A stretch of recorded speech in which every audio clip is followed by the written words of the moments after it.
হাতির হানা অব্যাহত গঙ্গাচল ঘাটি এলাকায়। তীব্র দাবদাহে হাতির হানা অব্যাহত উত্তর বাঁকুড়ার বনাঞ্চল লাগোয়া বনবস্তি এলাকায়।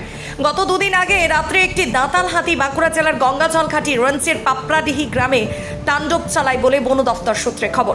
স্থানীয় সূত্রে জানা যায়, পাপড়াডিহি গ্রামের বাসিন্দা উজ্জ্বল ঘোষের বাড়িতে আচমকা হামলা চালায় বলে অভিযোগ, যার ফলে বাড়ির সামনের অংশ ভেঙে তছনছ করে দেয়। ঘটনার আকস্মিকতায় আতঙ্কিত হয়ে পড়ে গ্রামবাসীরা।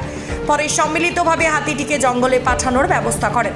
বন দপ্তরের পক্ষ থেকে জানা গেছে, সরকারি নিয়ম অনুযায়ী ক্ষতিপূরণ দেওয়া হবে। এই নিয়ে বারংবার ক্ষতি করে চলেছে দলছুট হাতির দল, কিন্তু সঠিক ক্ষতিপূরণ দেওয়া হয় না বন দপ্তরের পক্ষ থেকে। যাতে সঠিক ক্ষতিপূরণ দেওয়া হয় তার আবেদন জানিয়েছেন এলাকার মানুষজন। বাড়িতে তো সবাই মধ্যরাত্রি তখন 12:30 থেকে 1টা নাগাদ। তো বাড়ির ভেতরে ঠাকুমা আর আমার 2 ভাই ছিল। তো ওরা বুঝতে পেরেছিল কিছু একটা আওয়াজ হয়েছে। তো তারা ভেবেছিল হয়তো চোর চুরি করতে এসছে। তো তারা ওই মুমেন্টে ভয় আর বাইরে বের হয়নি। তারপরে সকালবেলা দেখে যে বাড়ির অর্ধেকটা ভেঙে দিয়েছে। ওখানে একটা মোটর বাইক ছিল, সেটাও অর্ধেক ভাঙা গেছে, এবং 4 বস্তা চাল ছিল, কিছু প্লাস্টিক চেয়ার ছিল, সেগুলো সব ক্ষয়ক্ষতি হয়েছে। তারপরে আমাদের বাড়ি থেকে বেরিয়ে অন্য রাস্তা দিয়ে চলে যায়।